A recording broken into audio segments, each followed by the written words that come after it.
Assalamualaikum warahmatullahi wabarakatuh. Perkenalkan, saya Maidin Afrizandi. Bersama dengan Fikri Ahmadi dan Ronaldo akan menjelaskan tugas akhir dari mata kuliah pemrograman C++, dan sistem tertanam. Outlines dari penjabaran atau presentasi ini nanti akan menjelaskan latar belakang, kemudian solusi, pembahasan, dan juga kesimpulan. Yang pertama adalah latar belakang. Di Indonesia terutama banyak sekali kejadian bencana alam maupun bencana non-alam yang terjadi. Mulai dari angin puting beliung, gunung meletus, kebakaran, angin puyuh, kekeringan, banjir atau tsunami, gempa bumi, dan lainnya. Menurut sumber data yaitu dari tempo.co, bencana alam di Indonesia itu di sini bisa kita lihat peningkatannya sangat signifikan dan luar biasa sekali. Dan bahkan ini adalah bencana-bencana yang terdata. Jadi masih banyak sekali bencana yang tidak terlaporkan ataupun terdata. Namun di samping itu bisa kita lihat sendiri bagaimana perkembangannya setiap tahun. Dan peningkatannya sangat eh, tinggi sekali di tiap tahunnya.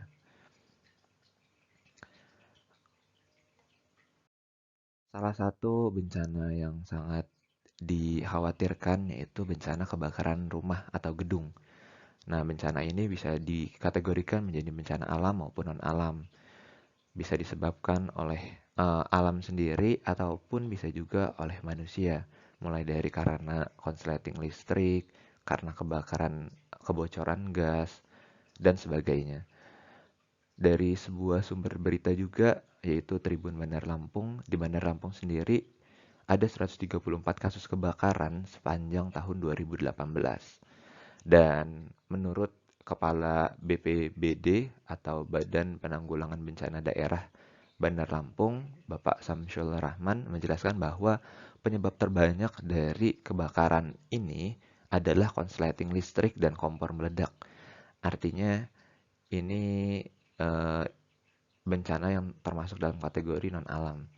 Jadi beliau menyarankan bahwa warga yang berpergian keluar rumah harus mengecek terlebih dahulu instalasi listrik maupun kompor. Nah, bagaimana jika terjadi bencana ketika kita sedang di kantor, sedang di luar rumah, sedang liburan, ataupun sedang di rumah namun sedang istirahat atau tidur? Karena kita tidak tahu bencana itu kapan datangnya. Lalu, apakah kita harus hanya berdiam diri atau bagaimana? Nah, sehingga kita harus waspada bagaimana caranya agar bencana itu dapat dihindari ataupun dapat diminimalisir dampaknya. Solusi ini akan digabungkan dengan salah satu tren teknologi saat ini, yaitu Internet of Things, di mana segala jenis pekerjaan, alat, kemudian bidang itu dikendalikan melalui internet. Sehingga tidak perlu mengendalikannya secara manual, tapi kita sudah bisa mengontrolnya melalui jarak jauh tanpa harus menyentuh barang tersebut. Nah, konsep ini kita sebut sebagai memanfaatkan teknologi untuk membantu umat manusia. Dilatar belakangi dari bencana kebakaran tadi dan kemajuan teknologi untuk membantu umat manusia, yaitu memanfaatkan Internet of Things, kami memikirkan solusi yaitu WISTEC, yaitu Wireless Host Fire Detector, di mana WISTEC ini merupakan detektor kebakaran rumah yang terintegrasi dengan Automatic Warning System dan Internet of Things.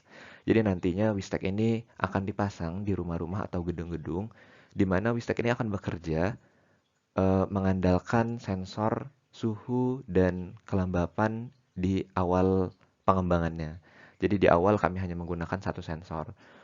Kemudian juga WISTEC ini ada diintegrasikan juga dengan sebuah buzzer atau alarm sehingga ketika nanti suhunya sudah tidak wajar, itu akan memancing alarm untuk berbunyi Selain itu juga, Wistek ini akan mengirimkan pesan darurat jika memang terdapat suhu yang tidak wajar. Itu ada beberapa cara. Yang pertama bisa kita pantau melalui Android dengan smartphone, yaitu dengan aplikasi Blink. Kemudian kami juga mengintegrasikannya dengan Telegram. Jadi nanti kita bisa berkomunikasi dengan Wistek ini untuk mengecek suhu melalui Telegram, dan juga kita juga bisa memantau via web, yaitu kami menggunakan ThinkSpeak.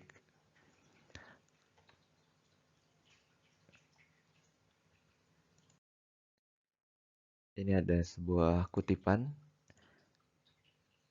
teknologi dapat menjadi sebuah sayap yang bisa menjadikan dunia pendidikan kita untuk terbang lebih jauh dan lebih cepat daripada sebelumnya, jika kita mengizinkan itu terjadi, oleh Jenny Arledge. Jadi teknologi bisa sangat membantu umat manusia untuk mempermudah semua pekerjaan, dan juga salah satunya adalah solusi dari yang kami tawarkan, yaitu membantu manusia untuk mendeteksi lebih awal kebakaran yang terjadi, untuk mengurangi dampak kebakaran tersebut atau bahkan menghindari kebakaran tersebut. Nah, Wistek ini atau Wireless Host File Detector memiliki dua alur kegiatan, yaitu ketika kegiatan berlangsung dan juga pasca kegiatan. Ketika kegiatan berlangsung, itu ada persiapan alat dan bahan, rangkaian alat sesuai dengan skematik, kemudian melakukan input coding program, dan juga pencetakan alat atau pemasukan alat ke dalam wadah alat yang sudah disediakan. Pasca kegiatan yaitu maintenance atau perawatan alat, kemudian pengembangan ataupun penambahan sensor-sensor. Dan juga pengembangan ini eh, bisa juga untuk penambahan keakuratan dari sensor tersebut. Selanjutnya ada alat dan bahan. Alat dan bahan yang digunakan pada alat kami ada sebuah breadboard, beberapa kabel jumper, sebuah sensor DAT11, sebuah buzzer, sebuah Node MCU ESP8266, dan sebuah input 5 volt. Berikut adalah skema rangkaian pada alat kami. Yang pertama ada buzzer yang kami hubungkan dengan pin D7 pada Node MCU, dan negatif pada buzzer kami hubungkan dengan ground pada Node MCU. Dan untuk sensor DAT11, untuk pin positif atau VCC dari sensor DAT11 kami hubungkan dengan pin 3 volt pada Node MCU. Untuk ground pada pin DAT11 kami hubungkan dengan ground pada Node MCU, dan untuk data pada sensor DAT11 kami hubungkan ke pin D4. Untuk membantu coding pada alat kami menggunakan interface dari Visual Studio Code, di mana kami juga menggunakan beberapa library, yaitu library ESP8266, library dari Blink, selanjutnya ada sensor DAT, dan ada juga library dari Telegram serta library dari ThinkSpeak. Selanjutnya di sini ada char out, yang artinya untuk menghubungkan dari aplikasi Blinknya ke Node MCU. Selanjutnya, agar Node MCU terhubung dengan network yang kita inginkan, maka kita menginisiasi dulu password dan SSID dari network kita. Selanjutnya ada perintah WiFi client, dan selanjutnya juga ada coding channel number, dan ada IPA key yang digunakan untuk menghubungkan Node MCU dengan ThinkSpeak. Setelah itu kita mendefinisikan pin yang digunakan pada sensor DHT, yaitu pin 2 atau pin D4 pada Node MCU, dan selanjutnya juga mendefinisikan tipe dari DHT-nya, yaitu DHT11, serta mendefinisikan atau memasukkan token dari Telegram-nya. Selanjutnya ada Universal Telegram Bot dalam kurung bot token, client, yang artinya kita mendefinisikan bot token pada Telegram. Selanjutnya ada in pin out 13 atau pin D7 pada Node MCU. Selanjutnya ada port 8080 dan ada juga float T yang artinya kita mendefinisikan T sebagai bilangan desimal. Lalu ada float H yang artinya juga mendefinisikan H sebagai bilangan desimal. Lalu terdapat void handle message dalam kurung in num new message yang artinya di sini kita memerintahkan untuk menghandle message pada Telegram. Lalu kita juga mendefinisikan cara pembacaan sensor pada DHT11 untuk Telegram. Apabila kita memunculkan atau menuliskan teks status suhu, maka sensor akan membaca suhu di sekitar alat, lalu Telegram akan menampilkan suhu saat ini dan menampilkan hasil pembacaan dari sensor. Lalu kita juga mengukur kelembapan yang ada pada sekitar alat. Yang bila mana apabila kita tuliskan teks status kelembapan, maka sensor akan membaca kelembapan dan Telegram akan langsung memunculkan kelembapan pada sekitar alat. Lalu untuk komen selanjutnya ada if text sama dengan start, yang artinya bila kita menuliskan teks start pada Telegram, maka Telegram akan memunculkan teks welcome dan juga memunculkan teks status suhu dan status kelembapan. Yang bila mana apabila kita klik teks status suhunya, maka langsung akan link ke komen yang tadi, dan apabila kita klik status kelembapan langsung akan link ke komen yang tadi. Selanjutnya ada void sensor yang artinya kita melakukan pembacaan sensor.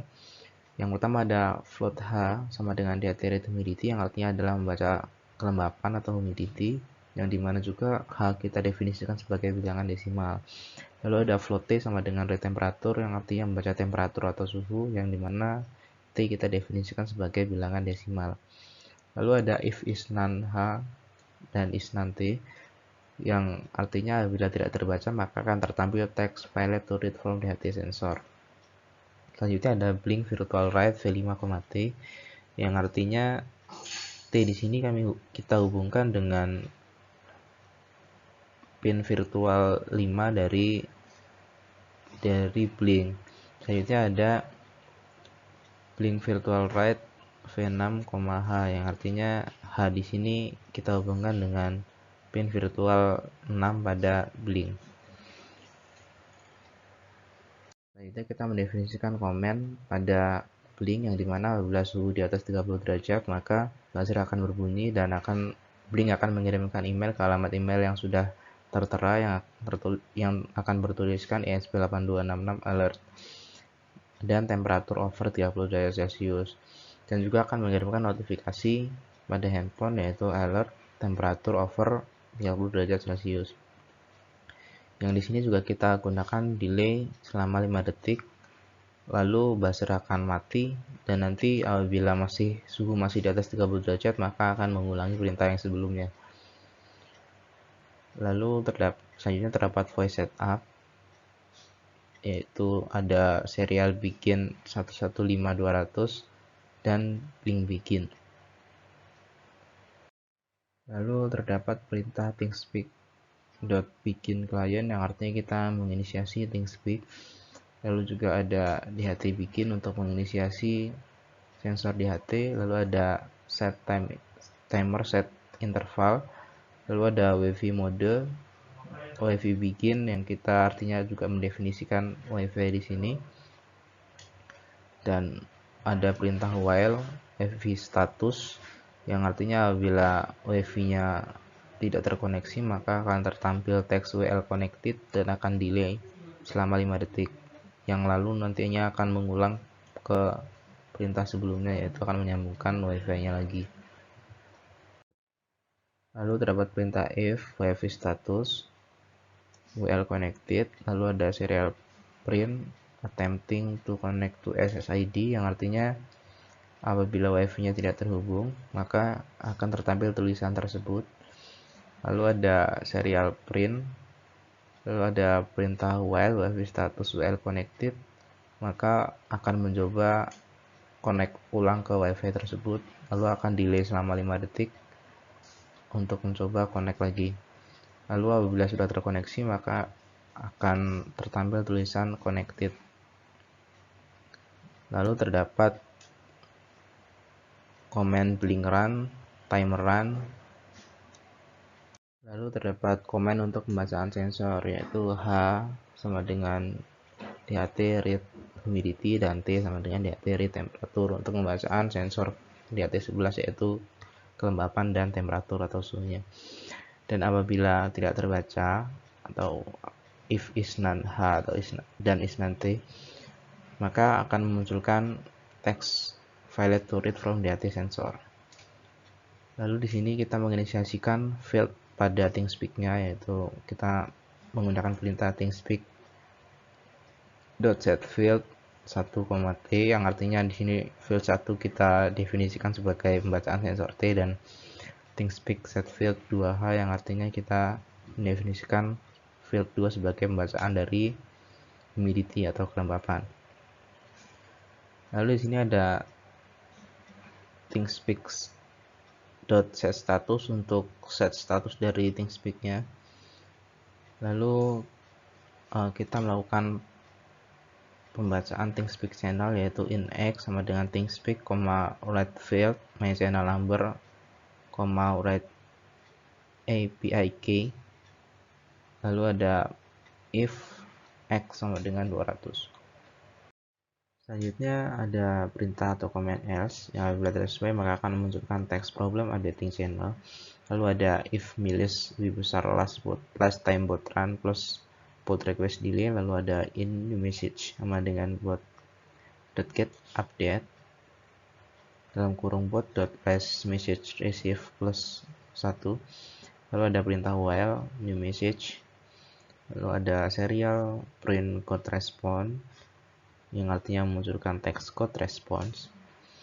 Lalu ada handle new message, num new message.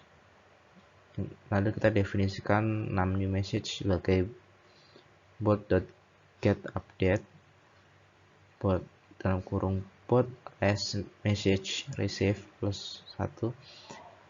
Lalu kita delay di sini untuk programnya selama 20 detik. Untuk membantu kami memonitoring kondisi di sekitar alat, kami menggunakan interface Blink atau aplikasi Blink untuk pengkontrolan atau monitoringnya, di mana pada aplikasi Blink ini terdapat tampilan temperatur, humidity atau kelembapan, dan ada controlling buzzer-nya. Sedangkan pada Telegram terdapat perintah start untuk memunculkan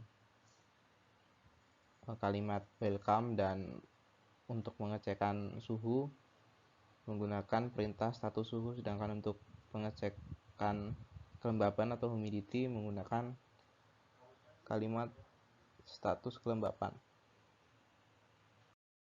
Berikut adalah tampilan dari interface ThingSpeak yang kami gunakan, yaitu ada di sini tampilan field pertama ada tampilan dari temperatur atau suhu, dan yang kedua ada humidity atau kelembapan yang menunjukkan suhu dan kelembapan di sekitar alat yang kita pasang. Berikut ini adalah prinsip kerja daripada alat yang kita buat. Yang pertama ada blok diagram di sini, di mana terdapat sensor suhu, kemudian suhu itu sendiri sebagai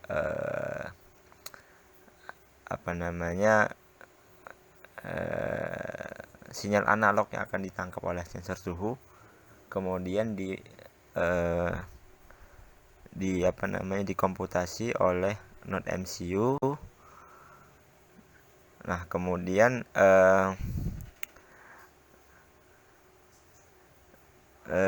node MCU akan memproses itu, menjadikan itu sebagai peringatan dini ketika misalnya suhu itu di atas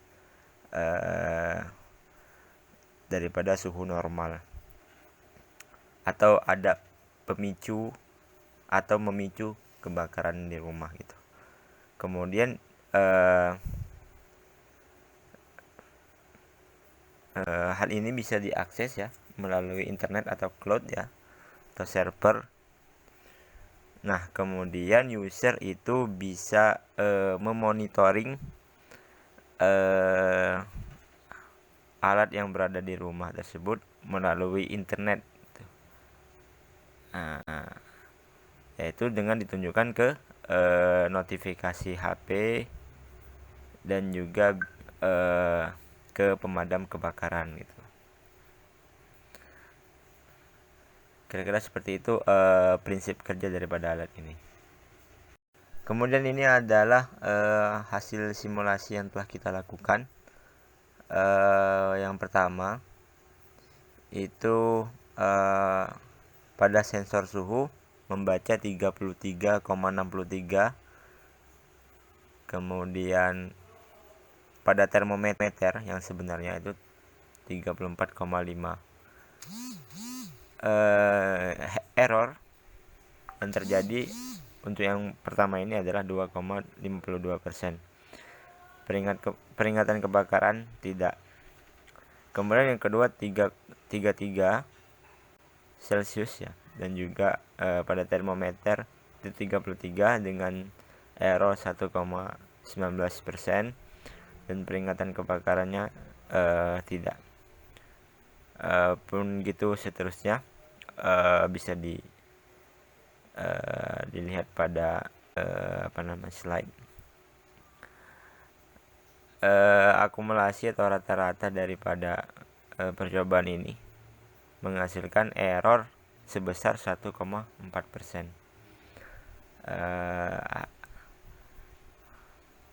Artinya simulasi ini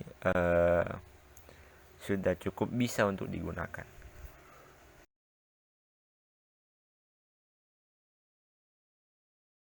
Nah, berikut ini adalah alur kerja daripada alat ini. Ini merupakan arsitekturnya. Pertama dari Wistek, yakni alat yang sudah kita buat, yang itu kita letakkan di dalam rumah. Kemudian ketika kita berpergian dari rumah atau keluar dari rumah, kita bisa mengakses hal tersebut atau mengakses apa-apa saja yang ada di dalam rumah kita ya, seperti IoT, melalui internet. Dan khusus pada tugas ini adalah sensor suhu ya, atau peringatan kebakaran. Nah, ada beberapa cara yang bisa dilakukan untuk memonitoring rumah. Pertama, kita bisa mengaksesnya melalui Telegram, kemudian aplikasi Blink ya.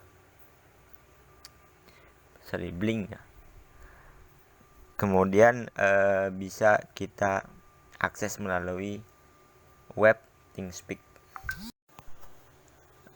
Ini adalah analisis kelayakan atau analisis SWOT untuk strength.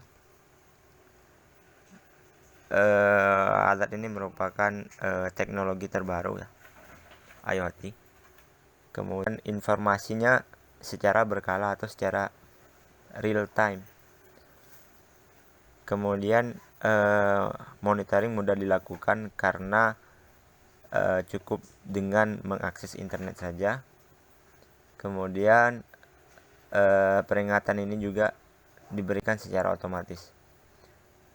Kemudian kelemahannya adalah keterbatasan ketelitian sensor. Kemudian yang kedua itu perlu desain khusus jika diterapkan pada skala yang lebih besar tentunya ya, karena jatuhnya itu akan membangun wireless sensor network gitu. Ketika menerapkan skala yang besar, tentu dibutuhkan desain yang pas gitu, karena ada beberapa faktor-faktor yang harus diperhatikan. Misalnya saja daya, kemudian routing dan sebagainya.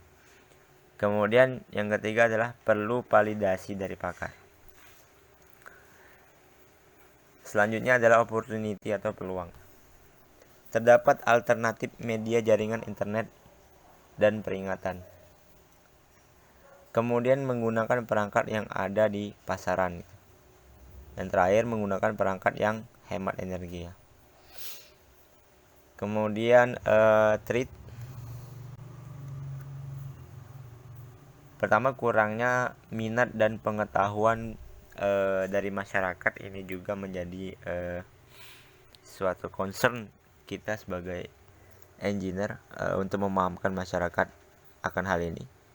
Kemudian yang kedua, ketergantungan terhadap koneksi internet ya, karena ketika kita tidak tersambung atau tidak mendapatkan jaringan internet, tentunya kita tidak dapat memonitoring atau memantau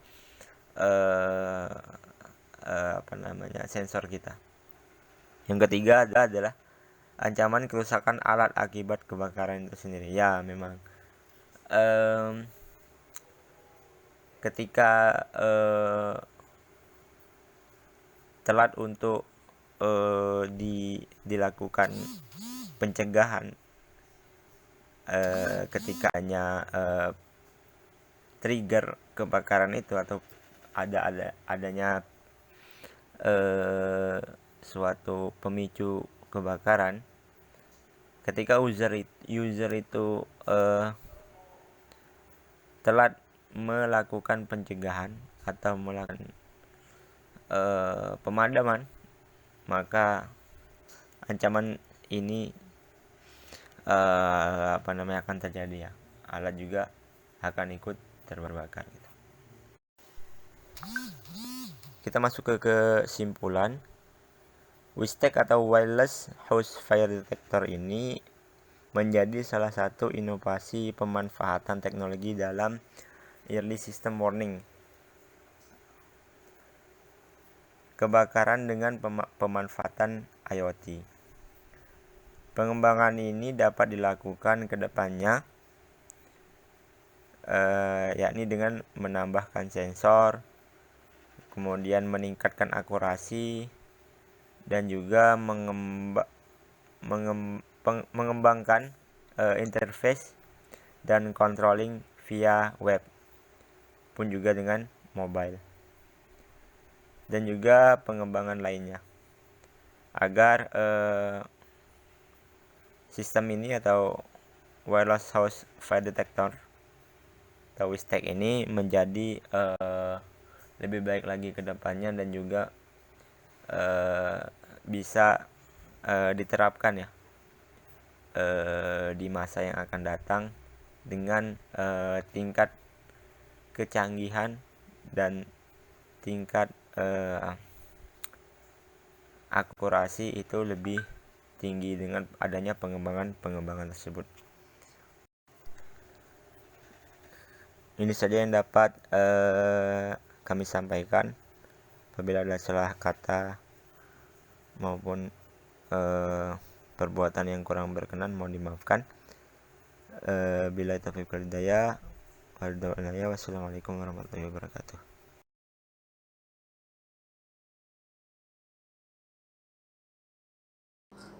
Sebelumnya, assalamualaikum warahmatullahi wabarakatuh.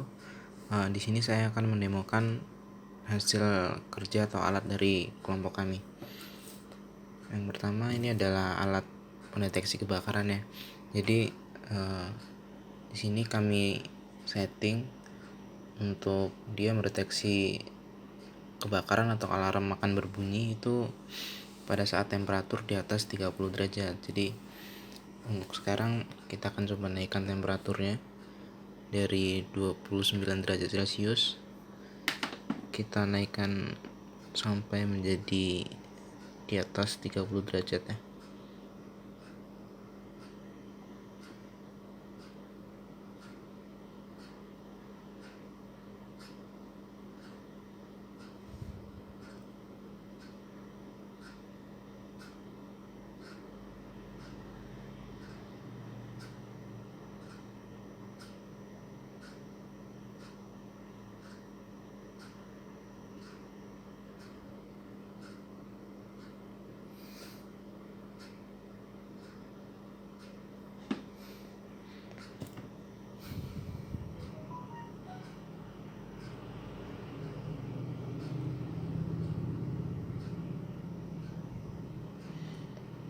Untuk sekarang temperatur terdeteksi 33,4 derajat Celcius.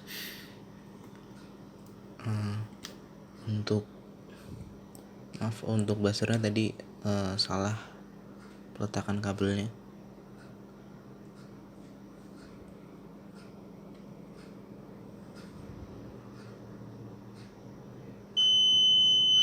Nah, ini karena dia suhu terdeteksi 39,1 derajat Celcius, maka buzzer akan berbunyi, dan di wetting speaknya juga dia mendeteksi suhu di sini terdeteksi 38 derajat Celcius dengan kelembapannya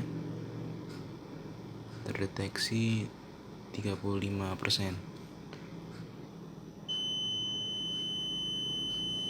Untuk hampir sama ya nilainya dengan yang di Blink. Jadi untuk demo alat kami kurang lebih sekian.